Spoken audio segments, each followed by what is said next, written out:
زەوی و بەرگەهەوا جیاواز لە بوونەوەران کۆرۆنا بۆیان بۆتە نیعمەت. ئاسمانی شار پاکش دەبینرێت. ڕەنگە هاتنی ڤایرۆسێکی بەچاو نەبینرا و هۆکارێک بێت بۆ پاراستنی ژینگەی مرۆڤ. هەمووان ئەوە دەزانین کە پاکبوون و پاراستنی هەساری زەوی هۆکارێکە بۆ زیاتر ژیانکردنی مرۆڤایەتی. لە ئەنجامی داهێنان و بیرۆکەکانی مرۆڤ واوردەوردە ژیانی مرۆڤ لەسەر ئەم هەسارەیە بەرەو ئەستەمبوون دەچێت.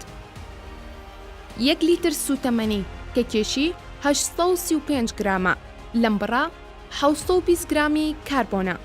بۆ ئەوەی ئەو 720 گرام کاربۆنە بسووتێت و بگۆڕێت بۆ گازی CO2 پێویستی بە 1920 گرام ئۆکسجین هەیە. کاتێک ئۆتۆمبیلێک بڕی 1 لیتر بانزین دەسووتێنێت، ئەوە بڕی 2640 گرام لە دوانە ئۆکسیدی کاربۆن فڕێ دەداتە ناو بەرگەهەواوە.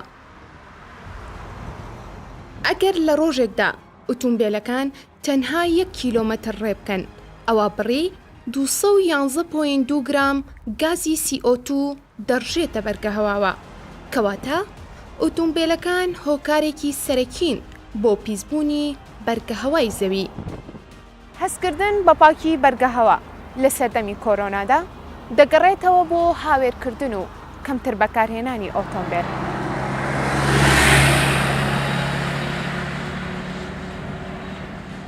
تریفە ئەندامی رێکخراوی سروشتی کوردستان هاتنی کۆرۆنا بە هۆکاری پاکبوونەوەی ژینگە دەزانێت و دەڵێت رێکخراوی سروشتی کوردستان هەمیشە بە تەنگی ژینگەوە هاتووە، لە خەمی ژینگەیە بووە، بۆیە ئێمە وەک ئەندامان و خودی تریفە وەک بەرپرسی پەیوەندەکانی رێکخراوی سروشتی کوردستان هەمیشە تەوعیە خەڵکمان کردووە، هۆشداریمان داوەتە خەڵک کە بتوانن ژینگەکە پاک بپارێزن، پاشە ڕۆفرێ نەدەنە زەوی، ئەتوانین بڵین ڤایرۆسی کۆرۆنا جەنگێکی سەرتاسەری بوو کە ڕوبەڕووی ژینگە بووەوە، کە لە ئاز ژینگەیە ئەتوانین بڵین کاریگەرێکی زۆر باشی هەبوو. بۆیە ئەمە شەڕێک بوو لە نێوان مرۆڤ و ژینگەیە ئەم ڤایرۆسە دروستی کرد کە وای کرد ژینگەکەمان پاک بێتەوە.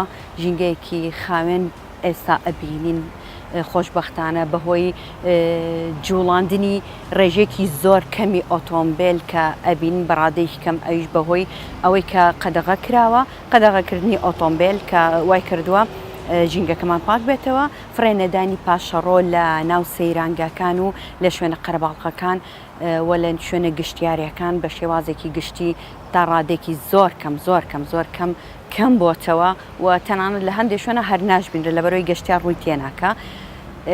لەگەڵ ئەوەش ئاوەستان و کارنەکردنی کارگەکان و شوێنە پیشەسازیەکان کەوای کردو ئەم پاشەڕۆ پیشەسازیە پیسانە فڕێ نەدرێتە ناو ژینگە و تێکەڵ بە ژینگە نەبێت.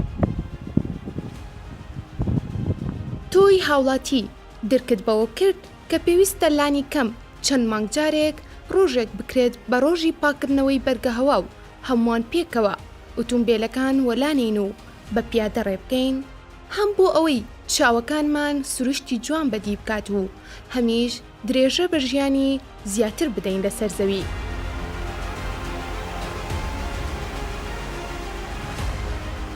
بەپێی ئاماری بەڕێوەبەرایەتی هاتوچۆ نزیکەی 1,700,000 ئۆتۆمبیل لە هەرێم بوونی هەیە.